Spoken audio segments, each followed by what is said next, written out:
आज के इस वीडियो में हम बात करेंगे एरोमेटिक एमीन्स के बारे में। इसमें जो टॉपिक्स जो हमें पढ़ने हैं वे हैं basicity of amines, effect of substituents on basicity and synthetic uses of aryl diazonium salts. उससे पहले चलिए कुछ बातें करते हैं एरोमेटिक एमीन्स की। तो एरोमेटिक एमीन्स ऐसे कंपाउंड्स हैं जिसमें बेंजीन रिंग का हाइड्रोजन एटम अमीनो ग्रुप के द्वारा रिप्लेस कर दिया जाता है। इस तरह जो मोनो सब्स्टिट्यूशन प्रोडक्ट बनता है बेंजीन का वो एरोमेटिक एमीन कहलाता है। Compounds in which N amino or substituted amino group is bonded to an aromatic ring are termed aromatic amines. Now aromatic amines could be designated as primary, secondary or tertiary amine. जैसे आपने aliphatic amines के बारे में सुना होगा 1 degree amine, 2 degree amine, 3 degree amine, उसी तरह से सेम एरोमेटिक एमीन्स में भी होता है। यहाँ पे देखिए आप एग्जांपल्स देख सकते हैं 1 degree, 2 degree and 3 degree amine का। चलिए अब बात करते हैं method of preparation of aromatic amines की। तो एरोमेटिक एमीन्स के प्रिपरेशन के लिए यहाँ पे 4 मेथड्स दिए गए हैं। पहला है रिडक्शन ऑफ नाइट्रो कंपाउंड्स, दूसरा है ammonolysis of aryl chlorides and तीसरा है हॉफमैन रीअरेंजमेंट एंड चौथा है रिडक्शन ऑफ एजो कंपाउंड्स। तो रिडक्शन क्या होता है? Reduction is loss of oxygen, oxygen का लॉस रिडक्शन है, या कहें gaining of electron. And ammonolysis क्या होता है? अमोनोलाइसिस होता है किसी कंपाउंड के साथ अमोनिया का रिएक्शन। एक्चुअली ये हाइड्रोलिसिस की तरह ही होता है जिसमें अमोनिया रिएक्ट करके कोई दूसरा नया प्रोडक्ट बनाता है। तीसरा है हॉफमैन रीअरेंजमेंट। तो रीअरेंजमेंट में इंटरमॉलिक्यूलर एक्सचेंज होता है एटम्स का। तो चलिए अब एक एक करके बात करते हैं हम रिएक्शंस पे। तो पहला रिएक्शन है reduction of nitro compound. So the reduction is carried with hydrogen in the presence of nickel, palladium और platinum as catalyst and tin or ferrous and HCl and lithium aluminum hydride। तो ये जो reductive agents हैं वो use किए जा सकते हैं रिडक्शन प्रोसेस में नाइट्रो कंपाउंड्स के, जिससे हमें एरोमेटिक एमीन प्राप्त होगा। जैसा आप यहाँ देख सकते हैं नाइट्रोबेंजीन का रिडक्शन हो रहा है, उससे एनिलीन बन रहा है, और मेटा नाइट्रोबेंजीन का रिडक्शन हो रहा है, इससे मेटा टॉलुईन बन रहा है। अब बात करते हैं अमोनोलाइसिस ऑफ एराइल क्लोराइड्स की। So aniline is prepared by treating chlorobenzene with ammonia in the presence of copper salts at high temperature and pressure. तो मैंने जैसा बताया था अमोनोलाइसिस में अमोनिया रिएक्ट करता है जिससे एक नया प्रोडक्ट बनता है। It is similar to hydrolysis. And यहाँ पे देख सकते हैं क्लोरोबेंजीन अमोनिया के साथ रिएक्ट कर रहा है, अमोनियम क्लोराइड यहाँ पे रिलीज हो रहा है और हमारा जो मेन प्रोडक्ट है एरोमेटिक एमीन वो बन रहा है। नाउ नेक्स्ट है Hofmann rearrangement. When treated with bromine और chlorine in an alkaline solution an aryl amide undergoes Hofmann rearrangement to yield a primary aromatic amine. Amide यहाँ पे सोडियम ऑक्सीब्रोमाइड की प्रेजेंस में 1 डिग्री एमीन फॉर्म कर रहा है। और एग्जाम्पल आप देख सकते हैं। हमारी जो अगली रिएक्शन है वो है reduction of azo compounds. Azo compounds में reduced with hydrogen in the presence of nickel as a catalyst give aryl amines. ये रिएक्शन हम अभी इम्पॉर्टेंट है, आगे भी देखेंगे केमिकल रिएक्शंस में। नेक्स्ट है physical properties. So aromatic amines in general are colorless liquids or solids having a characteristic odor which is not pleasant. They turn brown in air owing to oxidation.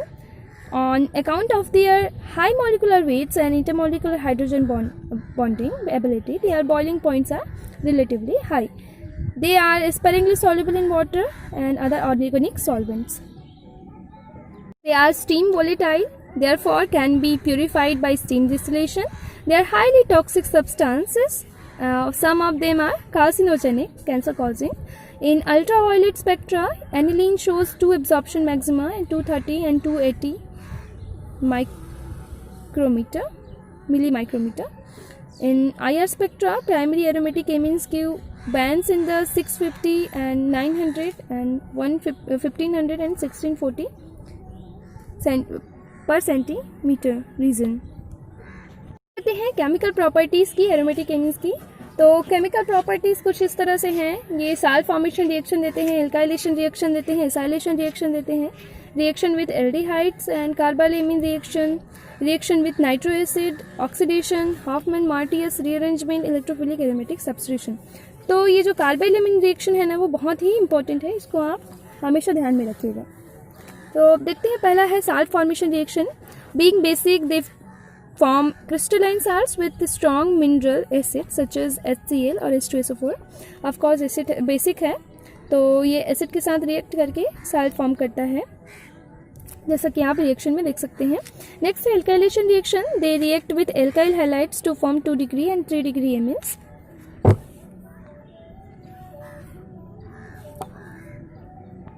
Next है acylation reaction with acid halides and anhydrides they form N-aryl-mides।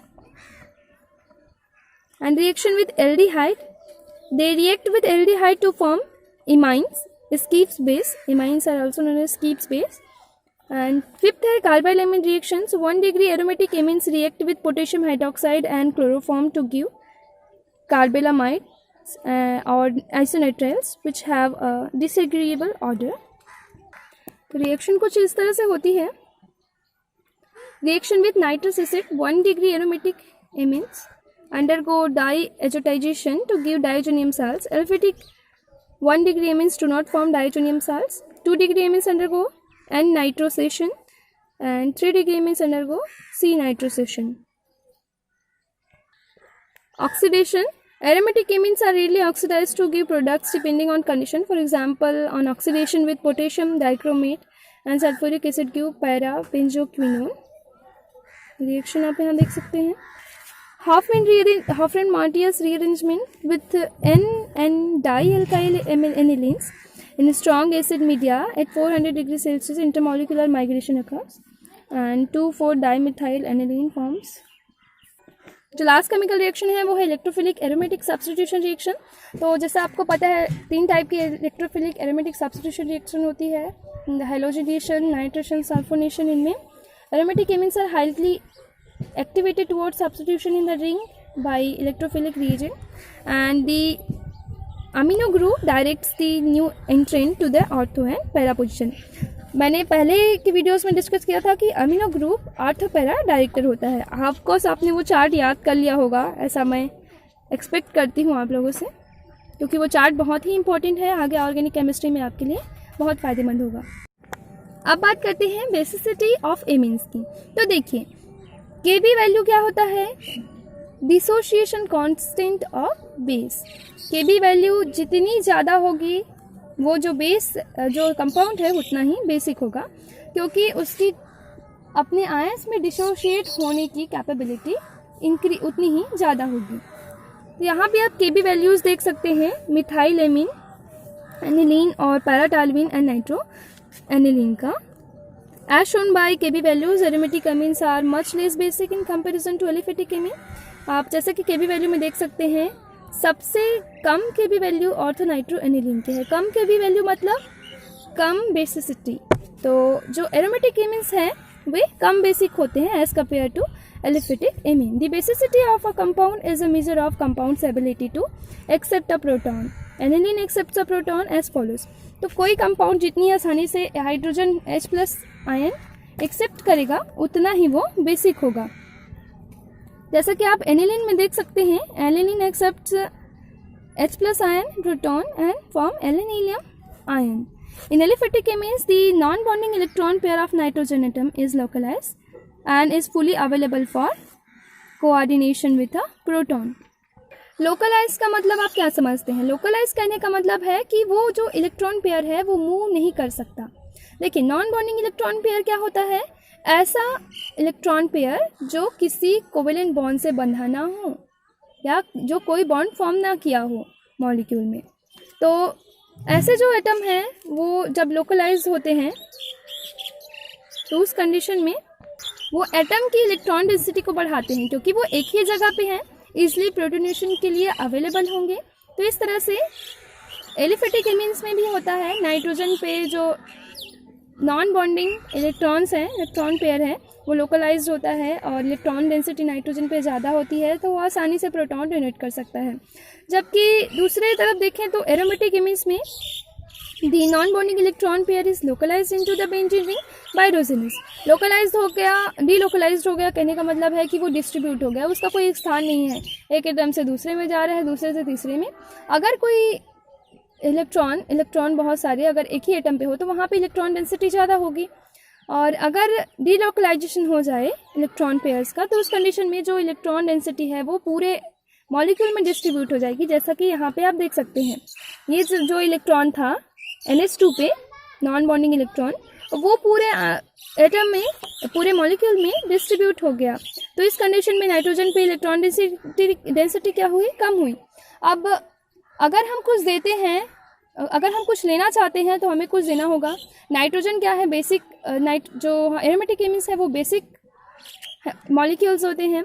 अब उन्हें अपनी basicity show करने के लिए H+ accept करना होगा ना, क्योंकि कोई कंपाउंड बेसिक कब होता है? जब वो प्रोटॉन्स को एक्सेप्ट करता है लेवी स्ट्रक्चर के अकॉर्डिंग। तो अब अगर नाइट्रोजन बेचारा, उसके पास इलेक्ट्रॉन डेंसिटी नहीं है तो वो क्या इलेक्ट्रॉन देगा और क्या प्रोटॉन एक्सेप्ट करेगा? जैसे आप कुछ खरीदना चाहते हैं तो उसके लिए आपको पैसे देने होंगे। अगर आपने अपने पैसे किसी और चीज़ पे ऑलरेडी कंज्यूम कर दिए हैं तो उस कंडीशन में आपके पास पैसे देने के लिए पैसे नहीं होंगे और आप जो सामान खरीदना चाहते हैं वो नहीं खरीद पाएंगे। उसी तरह नाइट्रोजन के पास भी हो रहा है एरोमेटिक एमिन्स में। यहाँ बेचारा एक प्रोटॉन तो एक्सेप्ट करना चाहता है क्योंकि बेस है, मजबूर है, और ये जो उसका इलेक्ट्रॉन है वो पूरे मॉलिक्यूल में डिस्ट्रीब्यूट है। अब उसे सारे मॉलिक्यूल से मांगना पड़ेगा, तब जाके वो अपना इलेक्ट्रॉन देगा और प्रोटॉन लेगा। तो इस कंडीशन में बेसिसिटी डिक्रीज हुई ना। The non-bonding electron pair in the hybrid being dispersed over the benzene ring, as also the nitrogen atom is less available for protonation. Hence, aromatic amines are less basic than aliphatic amines, which shows no resonance. चूँकि aromatic amines में resonance नहीं होता तो वहाँ पे जो electron density है वो एक जगह स्टेबल होती है और वो ईजिली प्रोटोनेशन कर सकते हैं, जबकि इसमें रेजोनेंस होता है एरोमेटिक एमिन्स में। तो उस कंडीशन में इनमें इसलिए प्रोटोनेशन नहीं होता और जो इलेक्ट्रॉन है वो लेस अवेलेबल होता है प्रोटोनेशन के लिए, इसलिए ये कम बेसिसिटी शो करते हैं as compare to aliphatic amines. देखिए, एक बेस होने के लिए क्या रिक्वायरमेंट होती है कि उसके पास भरपूर इलेक्ट्रॉन होने चाहिए, इलेक्ट्रॉन डेंसिटी अच्छी होनी चाहिए। तो सब्स्टिट्यूएंट कितने तरह के होते हैं? 2 तरह के होते हैं। एक तो सब्स्टिट्यूएंट होते हैं जो इलेक्ट्रॉन को विड्रॉ करते हैं, मतलब इलेक्ट्रॉन विड्रॉविंग सब्स्टिट्यूएंट, एंड दूसरे होते हैं जो इलेक्ट्रॉन को डोनेट करते हैं या रिलीज करते हैं, इलेक्ट्रॉन डोनेटिंग या इलेक्ट्रॉन रिलीजिंग सब्स्टिट्यूएंट जिन्हें कहा जाता है। सो इलेक्ट्रॉन रिलीजिंग ग्रुप क्या करते हैं? बेसिसिटी को इंक्रीज करते हैं एरोमेटिक एमिन्स की, और इलेक्ट्रॉन विड्रॉविंग ग्रुप बेसिसिटी को डिक्रीज करते हैं एरोमेटिक एमिन्स की। देखिए, इलेक्ट्रॉन डोनेटिंग या इलेक्ट्रॉन रिलीजिंग ग्रुप कैसे इंक्रीज करते हैं? वो अपने इलेक्ट्रॉन को एरोमेटिक नाइट्रोजन एटम को देंगे। अब एरोमेटिक एमिन्स में क्या होता है? जो इलेक्ट्रॉन डेंसिटी है वो डिस्ट्रीब्यूटेड होती है। अब अगर कोई वहाँ पे इलेक्ट्रॉन डोनेटिंग ग्रुप जुड़ रहा है तो उस कंडीशन में इलेक्ट्रॉन की डेंसिटी बढ़ेगी मॉलिक्यूल में और वो इजीली प्रोटोनेशन के लिए अवेलेबल होगा और बेसिसिटी इस तरह से इंक्रीज होगी। अगर कोई इलेक्ट्रॉन विड्रॉविंग ग्रुप जुड़ जा रहा है तो ऑलरेडी यहाँ पे इलेक्ट्रॉन की कमी हो रही है, इलेक्ट्रॉन डेंसिटी कम है, और एक और एटम या मॉलिक्यूल आ गया इलेक्ट्रॉन डेंसिटी को कम करने के लिए, तो उस कंडीशन में बेसिसिटी डिक्रीज होगी ना। मान लीजिए आप एक परिवार में रहते हैं जहाँ पे कुल 5 मेंबर्स हैं, आप केवल 5 मेंबर्स के लायक ही कमाते हैं। अगर वहाँ पे 5 मेंबर और आ जाए तो उस कंडीशन में जो हालत है ख़राब हो जाएगी ना, परिवार की ये फाइनेंशियल कंडीशन ख़राब होगी, क्योंकि आप केवल 5 लोगों के लिए कमाते हैं लेकिन खाने वाले 10 हैं। कुछ ऐसा ही यहाँ पे भी हो रहा है। So anything that withdraws electron density from nitrogen atom decreases basicity, while anything that releases electron density to nitrogen increases basicity. Electron releasing group increases the basicity of aromatic amine and electron withdrawing group decreases the basicity of aromatic amine. Orthonitroaniline is even more weakly basic than aniline because the electron withdrawing effect on ring lowered the electron density on the nitrogen atom, making the electron pair even less available for protonation. In para-toluene, the methyl group is electron donating and increases the electron density on the nitrogen atom, making the electron available for protonation more than in aniline. Hence, toluidine is more basic related to aniline. बस ये example है जो मैंने बताया। आप बिल्कुल ध्यान में रखिएगा कि जो इलेक्ट्रॉन विथड्राविंग ग्रुप है वो बेसिसिटी को डिक्रीज करेगा, जबकि इलेक्ट्रॉन डोनेटिंग बेसिसिटी को इंक्रीज करेगा एरोमेटिक एमीन्स में। एग्जाम्पल आप यहाँ पे देख सकते हैं। Diphenyl amine is weaker base than aniline. Diphenyl amine में क्या होगा, दो फिनाइल ग्रुप होंगे तो उस कंडीशन में जो इलेक्ट्रॉन्स हैं वे ज़्यादा डिस्ट्रीब्यूटेड हो जाएंगे, दोनों फिनाइल ग्रुप में डिस्ट्रीब्यूट हो जाएंगे रेजोनेंस के थ्रू, जिससे नाइट्रोजन में इलेक्ट्रॉन डेंसिटी और भी कम हो जाएगी। इसीलिए डाइफिनाइल एमीन एनिलीन की तुलना में कम बेसिक होता है। It is because it contains two negative phenyl group instead of one. The non-bonding electron pair of nitrogen is still less available as it is distributed over two phenyl groups. अब बात करते हैं हम synthetic uses of aryl diazonium salts की। So the aryl diazonium ion, यहाँ पे आप formula देख सकते हैं, एक एराइल ग्रुप है और एक डाइओजेनियम आयन है। Form salts with anions such as chloro, bromo, nitro, sulfuro, BA4, etc.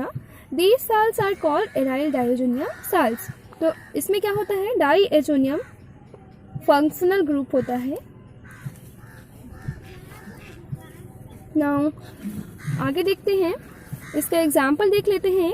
आपको एक आइडिया होना चाहिए कि एराइल डाइएजोनियम साल्ट्स क्या है, उसके बाद हम इसके सिंथेटिक यूजेस पे बात करेंगे। सो ये है बेंजीन डाइएजोनियम क्लोराइड, एक एग्जाम्पल एराइल डाइएजोनियम साल्ट का। Now aryl diazonium salts are highly reactive compound and undergo many useful reactions. They have proved to be valuable synthetic intermediates for the preparation of a fairly wide range of aromatic derivatives. तो बहुत सारे aromatic compounds हम aryl diazonium से प्राप्त कर सकते हैं, aryl diazonium salts के chemical reactions के थ्रू प्राप्त कर सकते हैं। कौन कौन से वो हम आगे देखते हैं। We will illustrate synthetic uses of diazonium salt by taking example of benzene diazonium chloride. तो aryl diazonium salts तो कई तरह के होते हैं, लेकिन हम एक पर्टिकुलर बेंजीन डाइजोनियम क्लोराइड का एग्जाम्पल लेके देखते हैं कि कौन कौन से सिंथेटिक प्रोडक्ट हमें प्राप्त होंगे। तो बेंजीन डाइजोनियम क्लोराइड से हम फिनॉल का सिंथेसिस कर सकते हैं, बेंजोनाइट्राइल का सिंथेसिस कर सकते हैं, क्लोरोबेंजीन का सिंथेसिस कर सकते हैं, ब्रोमोबेंजीन का सिंथेसिस कर सकते हैं, iodobenzene, fluorobenzene, benzene and phenyl hydrazine, thiophenol, azo compounds and साथ ही इससे एजोडाई भी बनता है फिनॉल के रिएक्शंस के थ्रू एजो कंपाउंड से। तो इस तरह से आप देख सकते हैं कि बहुत सारे सिंथेटिक कंपाउंड्स, बहुत सारे सिंथेटिक यूजेस हैं एरोमेटिक एराइल डाइजोनियम साल्ट्स के। काफ़ी यूज़फुल है ये एरोमेटिक ऑर्गेनिक केमिस्ट्री में, तो आप इस बात को ध्यान में रखिएगा। और जो एराइल डाइजोनियम साल्ट्स हैं वो दो रिएक्शंस के थ्रू इन कंपाउंड्स को सिंथेसाइज करते हैं, ये भी आप ध्यान में रखिएगा। एक तो होता है जिसमें जो डाइजोनियम आयन है, फंक्शनल ग्रुप है, वो रिप्लेस कर दिया जाता है दूसरे एटम के द्वारा और नाइट्रोजन गैस रिलीज होती है। और दूसरे में क्या होता है, जो डाइओजोनियम आयन है वो बना रहता है, बस कोई दूसरा मॉलिक्यूल आके जुड़ जाता है। So this is the end of the video. और लास्ट में आपसे बस मैं यही कहना चाहूँगी कि सफलता कोई मंजिल नहीं होती, सफलता एक यात्रा होती है। Success is not a destination, it's a journey and long journey. आप जितना लंबा चाहे इसे ले जा सकते हैं और इस लंबी यात्रा में आपको बहुत सारे हसीन चीज़ें मिलेगी, अच्छी चीज़ें मिलेगी, बहुत सारी चीज़ें सीखने को मिलेगी। इसलिए आप बस इस लंबी जर्नी में चलते रहिए। Thank you so much. Like, share, subscribe to UG pharma guide.